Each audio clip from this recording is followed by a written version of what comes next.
ఆయన నుండి అలాంటి మాట నేను ఎక్స్పెక్ట్ చేయలేదు. దరిద్రుడు వేణుస్వామి అనే మాట ఆయన విచక్షణకే వదిలేస్తున్నా. రెండవది ఏంటంటే నేను ఎంపీగా గెలవరు అని చెప్పిన, నాది 100కు 1,00,00,000% జరిగింది.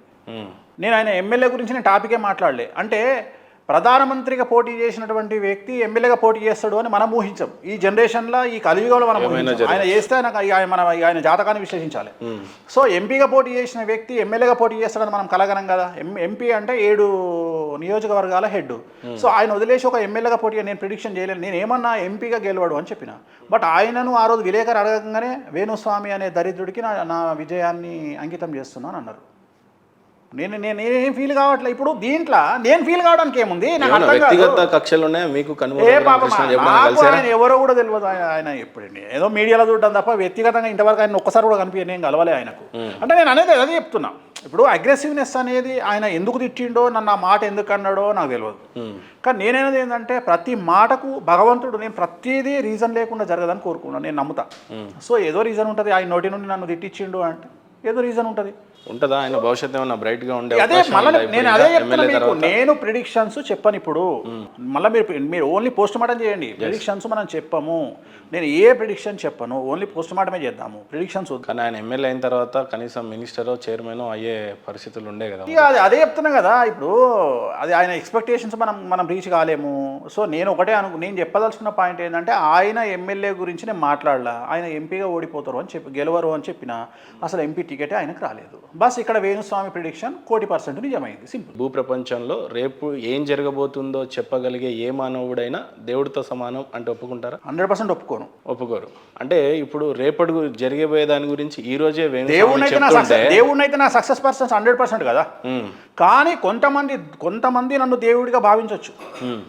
వాళ్లకు జరిగినటువంటి సంఘటనలు కావచ్చు. ఉదాహరణ సంతానం లేదు అని అన్నప్పుడు, సంతానం జరిగినప్పుడు వాళ్ళు చాలా హ్యాపీగా ఫీల్ అవ్వచ్చు. బట్ నా ఉద్దేశం ఏంటంటే వేణుస్వామి గారు, రేపటి దాని గురించి జరగబోయేది ఒక మానవుడిగా వేణుస్వామి చెప్తున్నాడు అని అంటే దేవుడితో సమానంగానే తీసుకోవాలి. కానీ రేపు ఏం జరగబోతుందో చెప్పగలిగే శక్తి నిజంగా మానవుడికి ఉందంటారా? 100% ఉంది. 100% ఉంది. ఎందుకు లేదు? 100% ఉంది. ఏ రకంగా క్లెయిమ్ చేస్తారు దాన్ని మీరు? అదే చెప్తున్నా, ప్రిడిక్షన్. దాన్ని జ్యోతిషం. నవగ్రహాల మీద ప్రపంచం ఆధారపడి ఉంది. గ్రహ గమనముతో, గ్రహాలు మారుతున్న స్థితిగతులతో మనము ఒక మనిషి జీవితాన్ని 100కి 100% ప్రిడిక్ట్ చేయొచ్చు. బట్ ఇక్కడ నేను చెప్పదలుచుకున్న పాయింట్ ఏంటంటే జ్యోతిష్యులకు సంబంధించి పార్వతీదేవి ఇచ్చినటువంటి ఒక శాపం ఉంది. ఒకరోజు గురువు శుక్రుడు ఇద్దరు పోయి పార్వతీదేవి కోసం వెయిట్ చేస్తున్న సందర్భంలో, పార్వతీదేవి అమ్మవారు స్నానం చేస్తున్న సందర్భంలో వీళ్ళిద్దరూ ఉన్న దగ్గర ఉండకుండా ఈ గురుగ్రహము శుక్రగ్రహం రెండు మాట్లాడుకుంటూ ఏం మాట్లాడుకుంటాయంటే, అరే అమ్మగారికి ఎక్కడెక్కడ పుట్టుమచ్చలు ఉన్నాయో నీ తెలివిని ఉపయోగించి చెప్పురా అని చెప్పేసి గురువు శుక్రుడు ఇద్దరు మాట్లాడుకుంటారు. మాట్లాడుకుంటున్న సందర్భంలో అమ్మవారు పార్వతీదేవి బయటకు వచ్చి చివరికి మీ విద్యను నా మీదనే ప్రదర్శిస్తారా మూర్ఖులారా అని చెప్పేసి మీరు చెప్పే దాంట్లో 8% సక్సెస్ రేట్ ఉండదు అని చెప్పిస్తుంది. అంటే అప్పటి నుండి 100కు 8% సక్సెస్ రేట్ అనేది జ్యోతిష్యులకు ఉండదు. అంటే 100 ప్రిడిక్షన్లు చెప్తే 8 ప్రిడిక్షన్లు ఫెయిల్యూర్ అవుతాయి, ఒక 92 ప్రిడిక్షన్లు సక్సెస్ అవుతాయి. సో ఈ సక్సెస్ రేట్ ఉన్నవాడు భారతదేశంలో ఎవరు లేరు, ఒక్క వేణుస్వామి తప్ప. ధైర్యంగా విషయాలు తిప్పి ఇట్లేసి. సో ఇంత సక్సెస్ రేట్ ఉన్నోడు నేను ఒక్కనే. ఒక పక్క ప్రభాస్కి ఇంకా హిట్టే పడదు జీవితంలో, ఇంకా ఆయనకు సక్సెస్ రేట్ చాలా తక్కువ అన్నారు. మరి చాలా మంచి ప్రశ్న, చాలా మంచి ప్రశ్న. ఇదే ప్రశ్న కోసం వెయిట్ చేస్తున్నా నేను. ఏ సినిమా హిట్ అయిందండి? కల్కి ఇప్పుడు వరల్డ్ వైడ్ హిట్ అయింది కదా. సాహో అని సినిమా ఒకటి వచ్చినట్టుంది కదా. అవును. ఆదిపురుషన్ వచ్చింది కదా, రాధేశ్యామ్ వచ్చింది కదా. అవి విశ్వ విజేతలైనయా? కాలేవు. మరి అప్పుడు వేణుస్వామికి దండేయాలిగా. అంటే మీరు ఇంకా సక్సెస్ రేట్ ఉండదు ప్రభాస్కి కల్కి ఈ రోజున వరల్డ్ వైడ్ రికార్డ్స్ బ్రేక్ చేస్తా ఉంది. సాలారు సూపర్ హిట్ అన్నారు, 135 కోట్లు మైనస్. అవునా? కనుక్కోండి వెళ్ళి. 135 కోట్లు మైనస్. ఈస్ట్ వెస్ట్ డిస్ట్రిబ్యూటర్లకు ఎగ్జిబిటర్లకు డబ్బులు ఇచ్చారు రిటర్న్. ఎవడు చెప్పాలి ఇది బయటకు వచ్చి? ఎవడు చెప్పాలి? ప్రొడ్యూసర్ చెప్పాలి. Social media. నేను ఒకటే పాయింట్ చెప్తా. ఫ్యామిలీ స్టార్ అనే సినిమా నేను చూసిన, విజయ్ దేవరకొండది. జబర్దస్త్ సినిమా.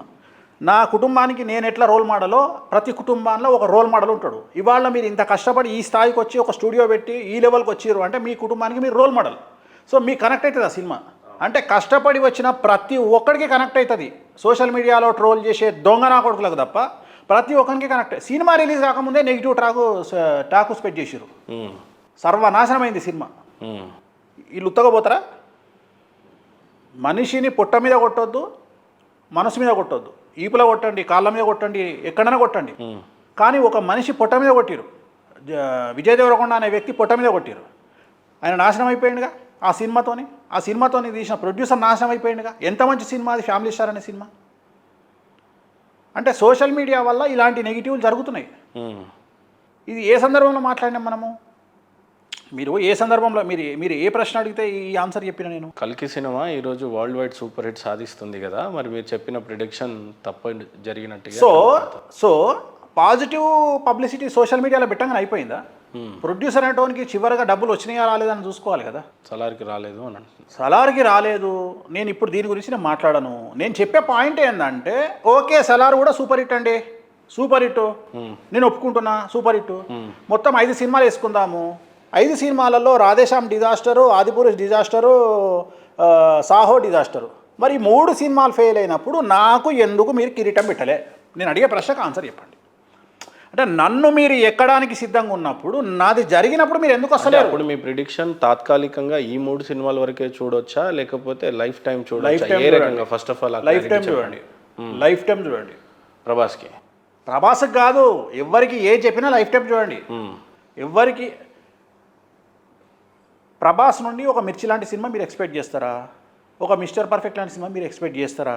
చేసే పరిస్థితి లేదు ఈ రోజులలో. అయితే అప్పుడు మాట్లాడదాం. సలార్లో ప్రభాస్ ఎంతసేపు ఉంటాడు, ఎంతసేపు మాట్లాడిండు? కల్కి సినిమాలో ప్రభాస్ ఎంతసేపు ఉన్నాడు? అసలు కల్కి సినిమా అనేది ఎవరిది? హీరో ఎవరు? మెయిన్ హీరో ప్రభాస్ క్యారెక్టర్ ఎంతసేపు ఉంది? ఇక నేను కూడా ఇట్లా యుద్ధం చేయాలని చేస్తా. నాకు ఎందుకు? నేను అడిగేది ఒకటే, నేను అనేది ఏంటంటే, నేను ప్రభాస్ కెరియర్ గురించి మాట్లాడడం కంటే కూడా ఆరోగ్యం గురించి మాట్లాడినా. అది మాట్లాడలే ఎవరు. నేను ఒక హీరోయిన్ గురించి మాట్లాడినా, ఒక హీరోయిన్ గురించి. ప్రిడిక్షన్ ఒక పక్క చేస్తుంటారు, కానీ ప్రభాస్ మీద వేణుస్వామికి ప్రేమ అనేది ఉంటుందా అండి? మేము మంచిగానే ఉంటాం కదా, విలువ ఇచ్చే వ్యక్తి మీరు అన్నారు కదా. బట్ అది జ్యోతిష్యంగానే చూడొచ్చా, లేకపోతే కోపంగా చూడొచ్చా? నేను అదే చెప్తున్నా. నేను జ్యోతిష్యం అనేది వేరు. ఒక సామెత ఉంది, పేకాటనే బొమ్మరిది అని. సో జ్యోతిష్యం అనేది నా వృత్తి, స్నేహం అనేది నా ఇష్టం. ప్రభాస్ అంటే నాకు ఇష్టం. ప్రభాస్ సినిమాలు చాలా సినిమాలకు నేను ముహూర్తం పెట్టిన. ఈరోజు కూడా మీరు నమ్ముతారో నమ్మరో, జగన్ ఇన్సిడెంట్ అయిన తర్వాత ప్రభాస్ గారు నాకు మోరల్ సపోర్ట్ ఇచ్చారు. ఫోన్ చేశారా? ఎందుకు ఇక మోరల్ సపోర్ట్ ఇచ్చారు? ఎందుకంటే ఇంత ధైర్యంగా ఉన్నారు మీరు, గ్రేటు, మా వల్ల కాదు, మేము ఒక సినిమా పోతే మేము భయపడతాము లేదా ఫీల్ అవుతాము, కానీ మీరు ధైర్యంగా ఉన్నారు.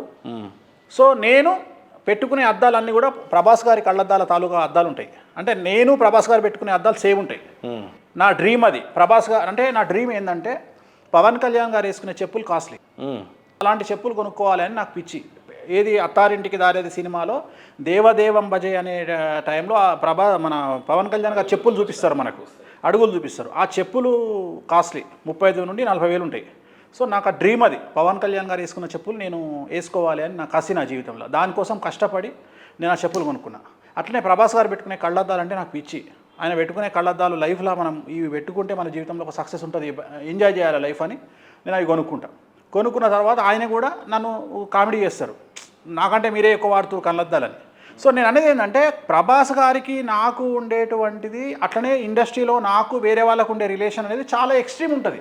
సో అది సమాజానికి తెలియాల్సినటువంటి అవసరం లేదు. ఇప్పుడు ఎవరితోని ఎట్లా మాట్లాడతాము, ఎవరితోని క్లోజ్ ఉంటాము అనేది నేను చెప్పుకోను కదా. నాకు చాలామంది ప్రొడ్యూసర్లు, చాలామంది డైరెక్టర్లు, పొలిటీషియన్స్ నాకు చాలా క్లోజు. నేను అందరినీ రివీల్ చేయలేను కదా, అందరి విషయాలు సమయం వచ్చినప్పుడు రివీల్ కాబడతాయి, కానీ అంతేగాని నేను చెప్పలేను కదా. బట్ దీన్ని వ్యక్తిగతమైన ద్వేషం కింద కన్వర్ట్ చేసుకుంటే అది ఎట్లయితుంది? బట్ ఎవడన్నా ప్రభాస్ గారు అంటారా మిమ్మల్ని? ఆయన బేసిక్గా డార్లింగ్ అంటారు, డార్లింగ్ స్వామి ఎందుకు ఇలా నన్ను ట్రోల్ చేస్తున్నారు? అస్సలు ఆయన ఏమంటారంటే ఆయన మన గురించి మంచిగా చెప్తారు కదా అంటాడు. ఇది కాషన్ కదా అంటారు. ఇప్పుడు డాక్టర్ దగ్గరికి పోతే, పేషెంట్ డాక్టర్ దగ్గరికి పోతే, నీకు హార్ట్ ప్రాబ్లం ఉంటే హార్ట్ ప్రాబ్లం ఉంది, బీపీ ఉంటే బీపీ, షుగర్ ఉంటే షుగర్ ఉంది, క్యాన్సర్ ఉంటే క్యాన్సర్ ఉంది, లివర్ సిరోసిస్ ఉంది అని మొదలే చెప్పి జాగ్రత్తలు చెప్పాలి. నేను కూడా అదే కదా నేను చేసేది. ఇప్పుడు ప్రభాస్ గారికి హెల్త్ బాగాలేకపోతే మీరు ట్రీట్మెంట్ చేయించుకోండి అని చెప్తున్నా, సినిమాలలో జాగ్రత్తలు తీసుకోమని చెప్తున్నా, కానీ తీసుకుంటే బాగుంటుంది అనేది. ఇప్పుడు ప్రభాస్ గారి మీద నాకు తెలిసినంత వరకు ఒక 500 కుటుంబాలు బతుకుతున్నాయి. అంటే జనాలకు తెలియకపోవచ్చు వ్యక్తిగతంగా. నేను అనేది సినిమా థియేటర్లో కాదు, పర్సనల్గానే ఆయన వల్ల ఒక 500 కుటుంబాలు బతుకుతున్నాయి. సో ఆయన వల్ల 500 కుటుంబాల వల్ల బతుకుతున్నాయి, రేపు 5,000 కుటుంబాలు బతకాలి అనేది నా కోరిక. ఎందుకంటే ఆయన మామూలు వ్యక్తి కాదు. ఇప్పుడు క్రౌడ్ పుల్లర్, ప్రపంచంలో ఇంత పెద్ద క్రౌడ్ పుల్లర్ లేడు.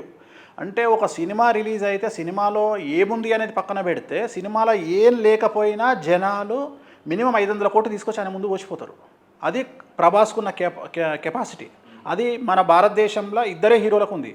Number 1 Prabhas, number 2 Allu Arjun. ఎవ్వరు అవునన్నా కాదన్నా, రైట్? ఆకాశం మీద ఉమ్మేస్తే ముఖం మీద పడుతుంది. ఒకవేళ వాళ్ళని విమర్శిస్తే, వ్యక్తిగతంగా విమర్శిస్తే అది మీ కర్మ. ఎవ్వరు అవునన్నా కాదన్నా ఇద్దరే తోపులు భారతదేశంలో. మొత్తం భారతదేశాన్ని ఒక ఊపగలిగిన వాళ్ళు నెంబర్ 1 ప్రభాస్, నెంబర్ 2 అల్లు అర్జున్.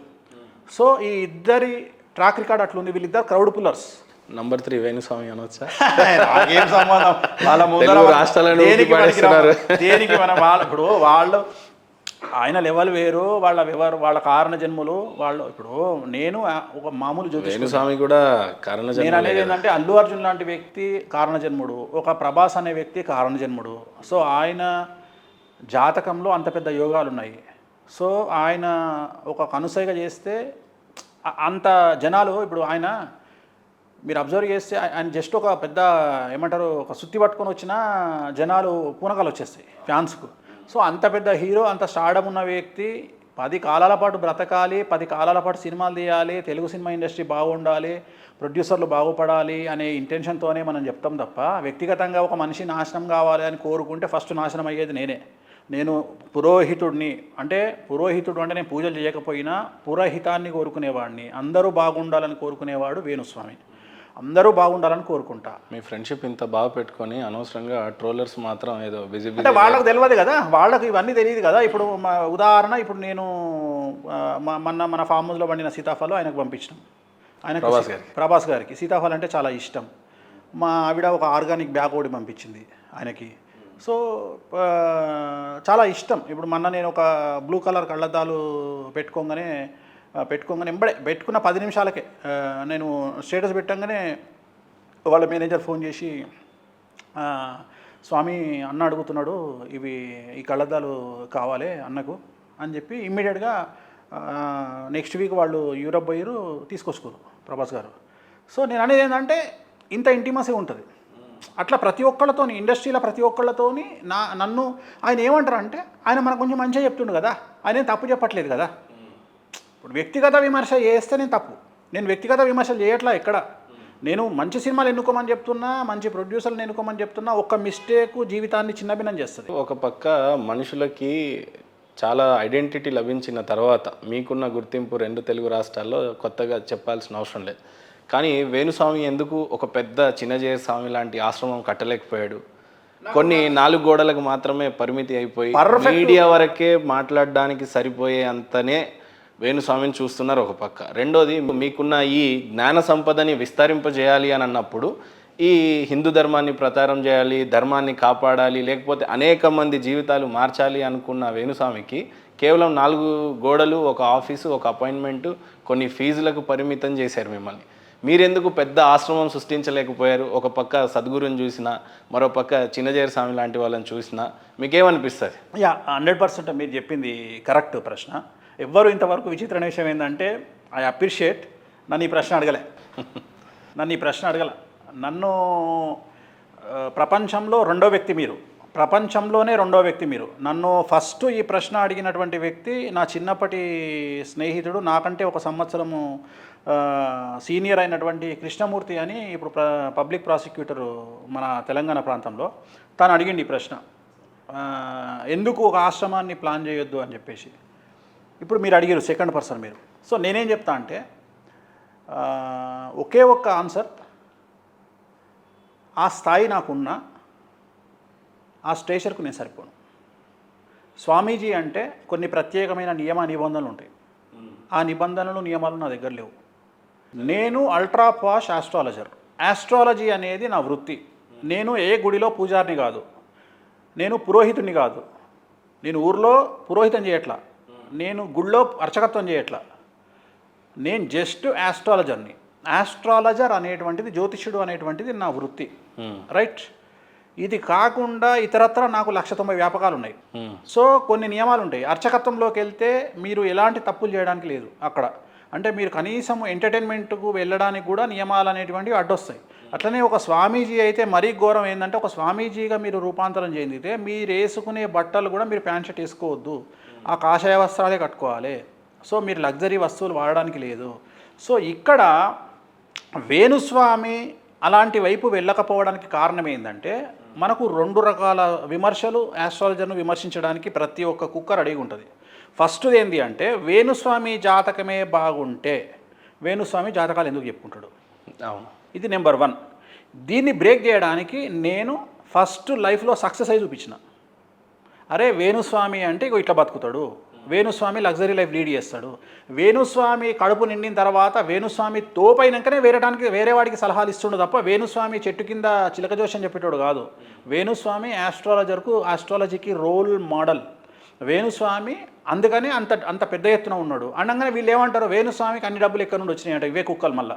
అంటే మీరు డబ్బులు సంపాదిస్తే ఏడుపే, సంపాదించకపోతే ఏడుపే. సో జాతకాలు చెప్పుకుంటే వాని జాతకమే బాగుంటే ఎందుకు చెప్పుకుంటాడని మీరే అంటారు. ఒకవేళ వాడు బాగుపడితే వాడు ఎట్లా బాగుపడ్డాడు అని మీరే క్వశ్చన్ చేస్తారు. సో ఇలాంటి ఒక దీంట్లోనే ఉంటుంది తప్ప నా ఇష్టం, నాకు బుద్ధి పుడితే గోవాకు పోతా, నాకు బుద్ధి పుడితే బ్యాంకాక్ పోతా, నాకు బుద్ధి పుడితే దుబాయ్కి పోతా, నాకు బుద్ధి పుడితే ఆస్ట్రేలియా పోతా, నాకు బుద్ధి పుడితే లండన్కి పోతా. సో నాకు అందరికీ స్ట్రెస్ బస్టర్స్ కొన్ని ఉంటాయి. నాకు స్ట్రెస్ బస్టర్ ఏంది షాపింగ్ పోవడం. నేను షాపింగ్ చేస్తే నేను స్ట్రెస్ బస్టర్ నాకు రిలాక్స్ అయితే నాకు హైదరాబాద్లో కూడా నాకు చిరెత్తుకు రాగానే కార్ తీయమని చెప్తా, వెళ్ళిపోతా. సో నా ఇష్టం అది. నేను అనేది ఏంటంటే ఎంజాయ్ లైఫ్ను. బట్ ఎవరికైనా ఒక స్టేజ్కి వచ్చిన తర్వాత స్వామి, నేనంటూ ఎస్టాబ్లిష్ అవ్వాలి, నాకంటూ నేను పోయిన తర్వాత నేను కొన్ని ఈ తరానికి వదిలేసిపోవాలి. సో అందులో భాగమే ఆశ్రమాలు కావచ్చు, లేకపోతే ఒక సర్టెన్ ప్లేస్ కావచ్చు, దాన్ని ఒక ఆధ్యాత్మిక కేంద్రం అనవచ్చు, లేకపోతే మీ జ్ఞాన సంపద మీ కింద ఇంకొందరు శిష్యులను తయారు చేసిపోవటం అని అంటారు. అలాంటి బాధ్యతలు ఏం లేవా? దానికి ఆశ్రమాలు ఎందుకు? ఇప్పుడు నేను ఇండివిజువల్గా నేను చాలామందికి నేర్పిస్తున్నా. ఇప్పుడు నా ఒక సినిమా ఇండస్ట్రీకి సంబంధించిన ఒక అమ్మాయి ఉంది, తను చాలా ఫేమస్ అమ్మాయి. నా దగ్గర గుప్తంగా అంటే తెలియకుండా ఆస్ట్రాలజీ నేర్చుకుంటుంది. అట్లనే చాలా మందికి నేను ఆస్ట్రాలజీ నేర్పిస్తున్నా. నేను చెప్పే ఆస్ట్రాలజీ పామర్లకు అర్థమవుతుంది. నేను భాష మాట్లాడే ద్వితీయాధిపతి తృతీయాధిపతితో కలిసి షష్టమాదితోని వక్రించి ఈ టైపు భాష నేను మాట్లాడా, డివోర్స్ అవుతాయి, బిస్కెట్ అవుతావు, యాక్సిడెంట్ అవుతుంది. సింపుల్ తెలంగాణ లాంగ్వేజ్ ప్రతి ఒక్కరికి అర్థమవుతుంది. సీదా ఇట్లనే చెప్తా తప్ప ఇట్లా అట్లనే జాతకం కూడా జనాలకు అర్థమయ్యే భాషలో చెప్పడమే కాదు, నేర్పిస్తే కూడా అట్లనే నేర్పిస్తా. అందుకనే నేను ఒక అమ్మాయికి నేర్పిస్తున్నా, అట్లనే 2-3 అబ్బాయిలకు నేర్పిస్తున్నా. సో దీనికి ఆశ్రమాలు ఎందుకు? నేను ఆశ్రమాలు పబ్లిసిటీ చేసుకోవడానికి లేదా స్వామీజీలు చాలామంది ఉన్నారు మన రాష్ట్రంలో, 2 తెలుగు రాష్ట్రాల్లో చాలామంది స్వామీజీలు ఉన్నారు. సో రెండోది స్వామీజీ వ్యవస్థ వాటిలోకి వెళ్ళాలనే ఇంటెన్షన్ నాకు లేదు. నాకు నా పర్సనల్ లైఫ్, నా భార్య, నా పిల్లలు, నా ఎంటర్టైన్మెంటు, టైం దొరికితే నా ఎంటర్టైన్మెంటు, నా లొల్లి, నా లోకం, ఇంతే తప్ప నాకు నేను ఖాళీగా ఉంటే ఏదో ఎంటర్టైన్మెంట్ పెట్టుకుంటా, ఖాళీగా 2 రోజులు ఉంటా, ఎంజాయ్మెంట్ ఏదో ఒకటి చేయాలి, అంతే తప్ప నా గురించి మీకు తెలుసు, ఎంటర్టైన్మెంట్ ఎంత లైఫ్ ఎంజాయ్ చేస్తారో నాకు తెలుసు.